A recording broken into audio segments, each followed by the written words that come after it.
오늘 본문 16절에 항상 기뻐하라, 쉬지 말고 기도하라, 범사에 감사하라, 이는 그리스도 예수 안에서 너희를 향하신 하나님의 뜻이니라 했습니다. 1800년대 런던에서 15,000명이 모이는 대규모의 집회가 있었습니다. 여기에 스펄전 목사님을 설교자로 모시려고 했습니다. 그러나 스펄전 목사님은 여러 가지로 시간이 바쁘다면서 사양을 했습니다. 그러자 말하기를 15,000명이나 모이는 사람들이 있는데 어떻게 설교를 안 하시렵니까?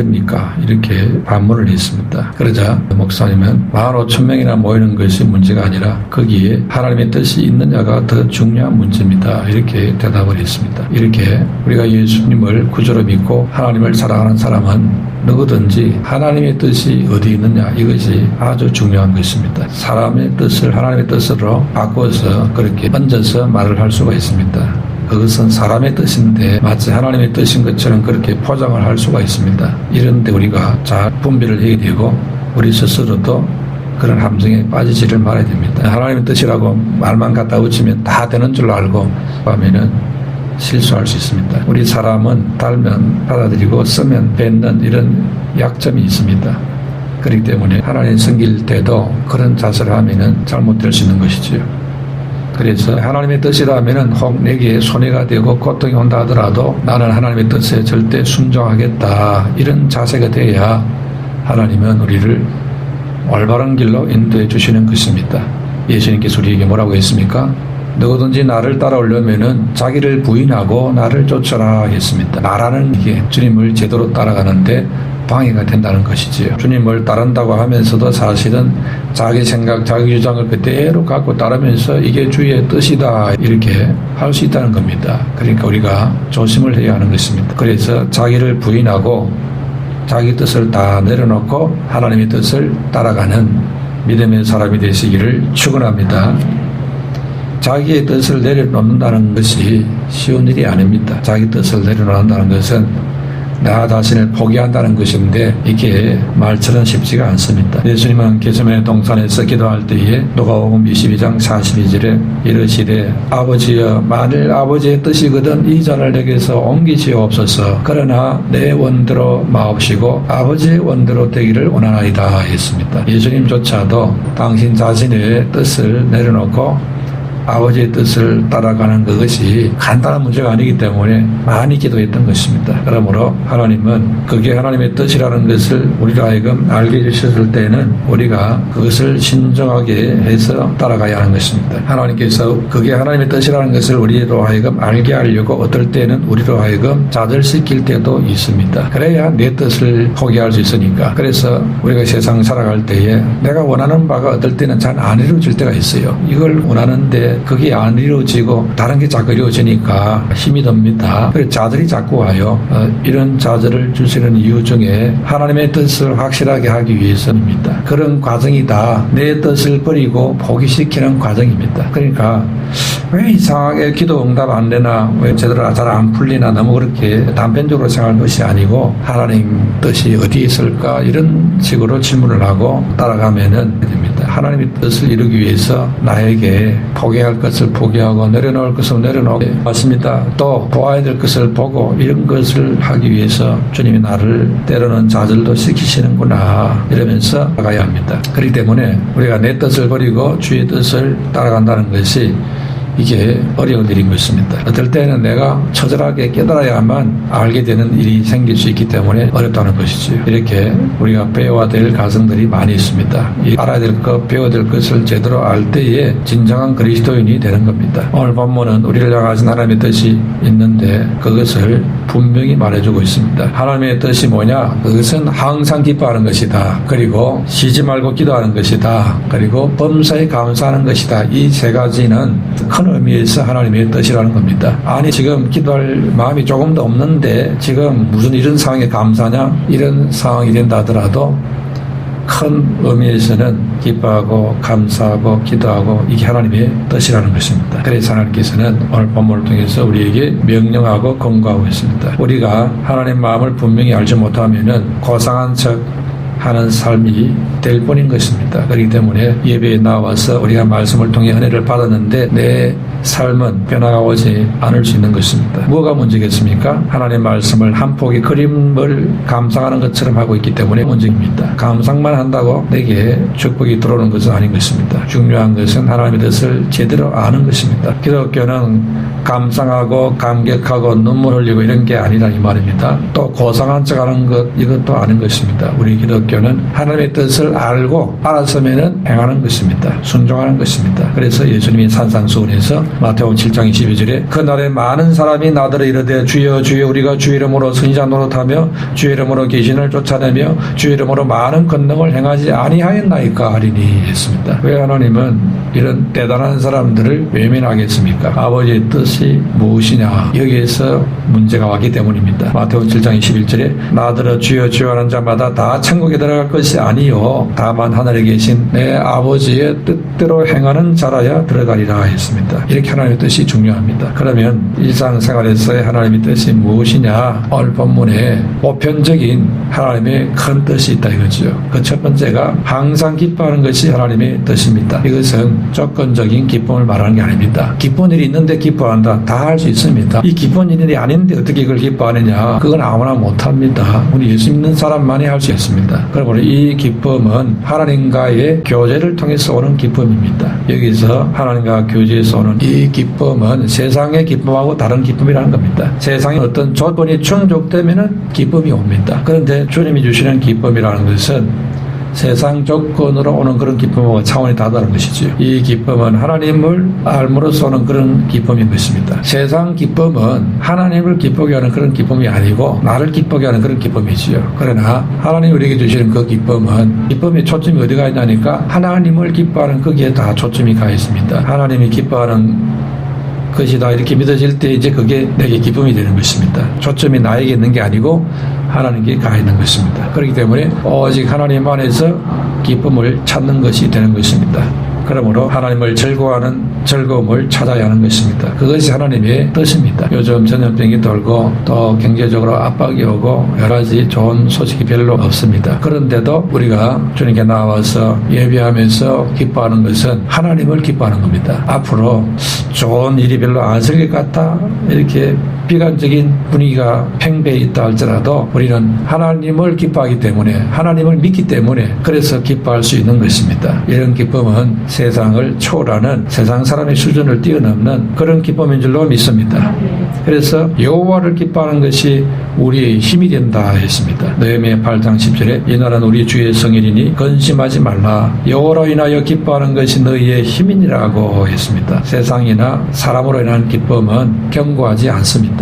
그렇기 때문에 시간이 흐르면은 언젠가 곧 실망이 찾아옵니다. 그래서 그게 이제 근심으로 바뀌어버립니다. 그러나 여호와로 인해서 오는 그런 기쁨은 견고하기 때문에 계속해서 기쁨이 무너지지를 않습니다. 유지가 됩니다. 그래서 우리가 믿음이 좋다는 기준이 뭐냐? 그 믿음이 좋다는 기준 중에 하나가 바로 주님을 기뻐하는 것입니다. 나의 기쁨은 예수 믿고 하나님을 알게 되어서 기쁜 것이다. 이게 이제 차원이 다른 주님을 기뻐하는 그런 종류의 기쁨이지요. 나는 형제를 섬길 수 있어서 기쁘다. 이런 기쁨이 세상 사람들이 모르는 기쁨입니다. 나는 신령한 것을 누리게 되니 이게 기쁜 것이다. 이게 차원이 다른 기쁨인 겁니다. 우리가 주일날 주님께 나와서 이 어려운 가운데서 예배드리는 이것이 기쁨인 겁니다. 이게 세상 사람이 모르는 기쁨입니다. 기쁨과 보람은 동물에게는 없습니다. 하나님께서 사람에게만 주신 특권입니다. 전도서 3장 12절에 보면은 사람들이 사는 동안에 기뻐하며 선을 향하는 것보다 더 나은 것이 없는 줄을 내가 알았고 사람마다 먹고 마시는 것과 수고함으로 낙을 누리는 그것이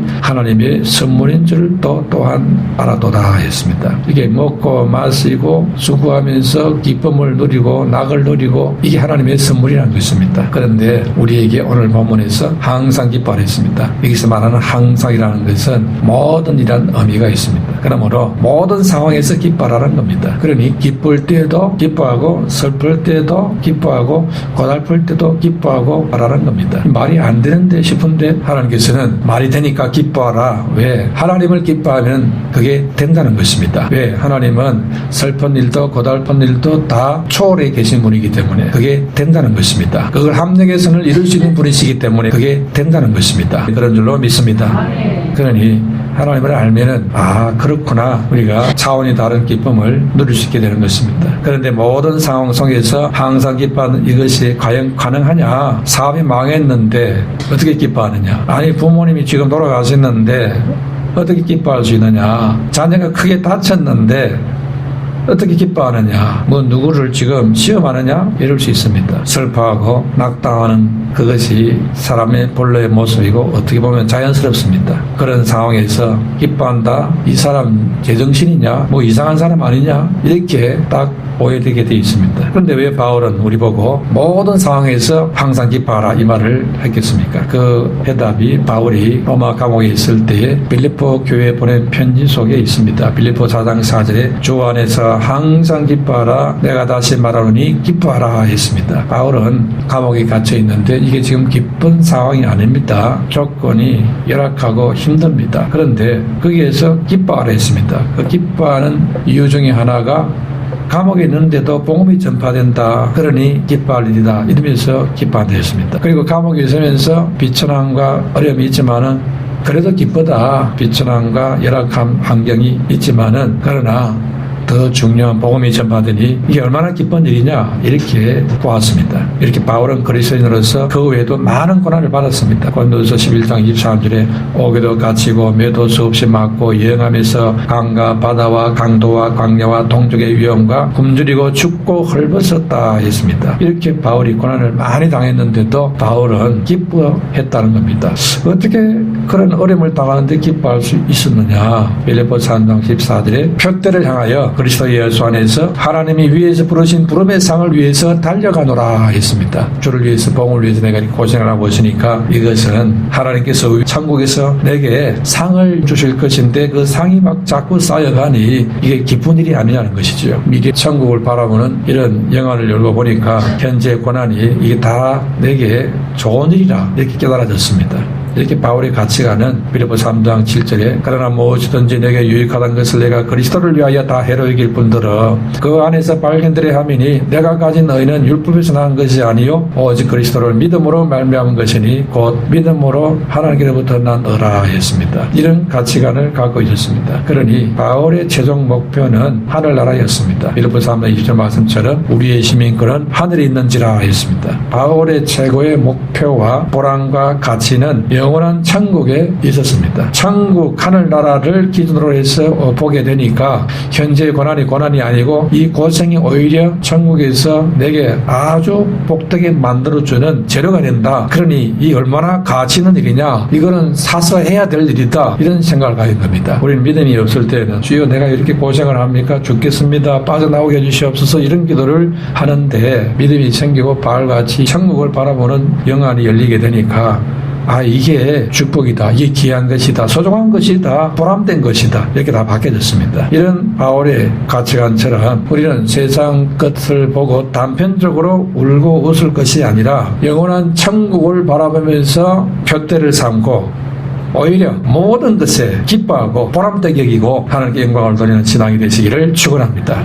두 번째로 쉬지 말고 기도하는 것이 하나님의 뜻이라 했습니다. 이것은 우리의 삶의 태도를 말합니다. 원래 기도라는 것은 자기를 쳐서 복종시키는 태도입니다. 자기의 생각을 의지하지 않고 오직 하나님만 의지하겠습니다 하는 것이 기도입니다. 내 힘의 능력의 권한은 오직 하나님께 있습니다. 이것을 잊지 않는 것입니다. 그래서 우리는 사람을 의지하거나 세상을 의지하거나 자신을 의지하지 않고 오직 하나님만 의지하는 자가 되는 것입니다. 이런 사람은 언제든지 기도할 준비가 되어 있고 복종할 준비가 되어 있는 사람입니다. 그래서 이런 사람은 쉬지 않고 기도하는 사람이 되는 것입니다.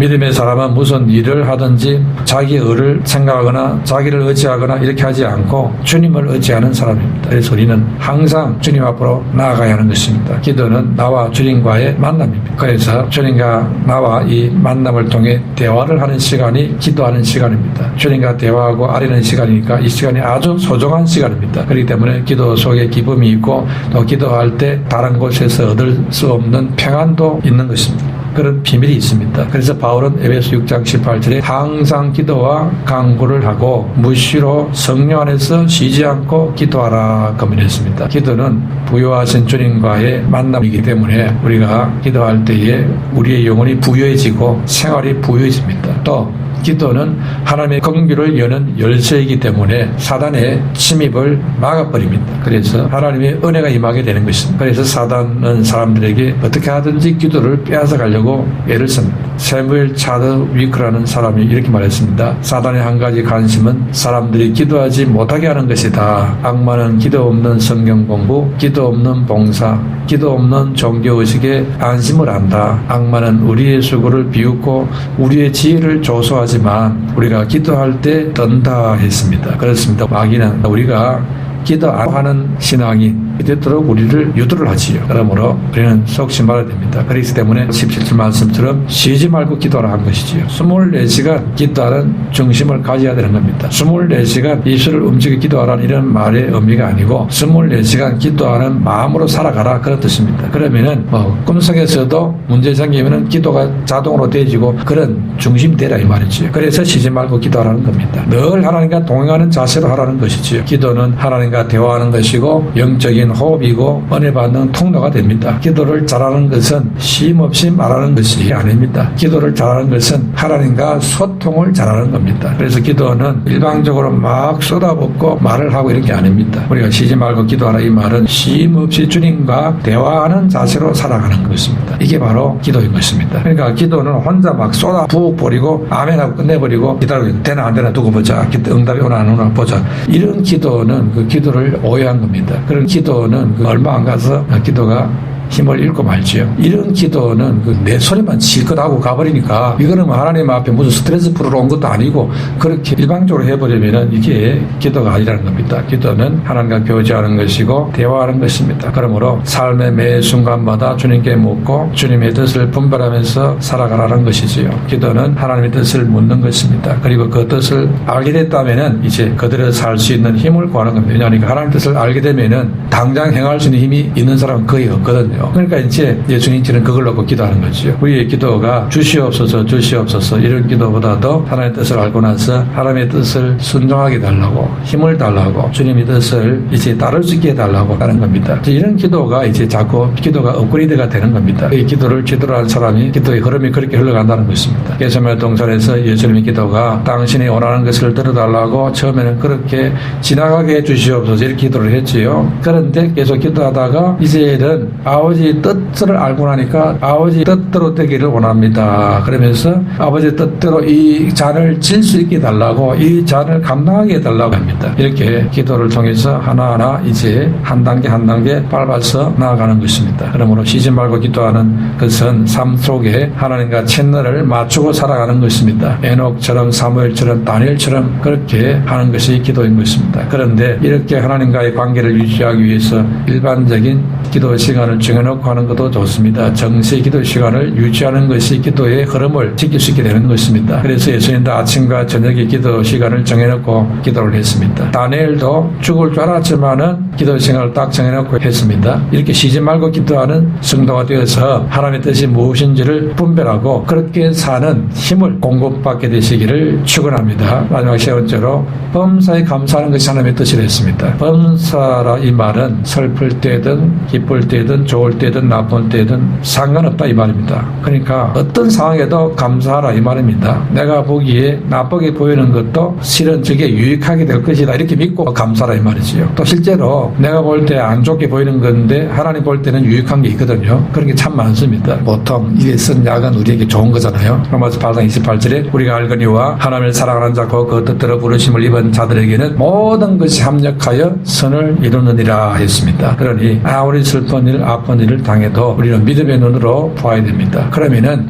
감사의 조건이 보입니다. 바울과 실라가 피 터지고 감옥에 갇혔습니다. 믿음의 눈으로 보니까 감사의 조건이 보입니다. 바울과 실라는 범사에 감사가 된 수준이었기 때문에 감사가 나왔어요. 감사를 이제 더 뛰어넘으니까 이제 찬송이 다 나와버렸습니다. 감사의 내용을 갖고 곡조 붙인 게 그게 찬송이잖아요. 감사의 꽃이 찬송입니다. 바울과 실라는 감사의 꽃을 피워버렸습니다. 그러자 착고가 풀리고 엄청난 기적이 일어나버렸습니다. 이게 하나님의 뜻이라는 것을 그런 사건을 통해서 확실하게 보여주는 겁니다. 그러니까 불행도 감사할 정도의 믿음이라면은 그것은 세상에 감당할 수 없는 사람이라는 겁니다. 감옥도 그 사람을 감당을 못해요. 그러니까 지진이 나버리는 겁니다. 이 착고가 그냥 다 풀려버리는 것이지요. 그러니까 우리가 범사에 감사하시는 믿음을 간다는 것은 우리를 컨트롤할 사람이 없고 세력이 없는 겁니다. 할렐루야. 그 정도까지의 믿음이 있습니다. 그러니까 거기에 도전해야 됩니다. 그러므로 불행한 현실도 뛰어넘을 수 있는 바울 신라 같은 이런 믿음이 되시기를 축원합니다. 어떤 문제가 오고 위기가 고난이 왔다 그러면 거기에 흔들리지 말고 그걸 발판으로 오히려 기뻐하고 감사하고 찬송해버리면은 그걸 통해서 하나님의 놀라운 일이 일어날 줄로 믿습니다. 그러므로 범사에 감사하고 항상 기뻐하고 쉬지 말고 기도함으로 승리하는 사람이 되시기를 축원합니다.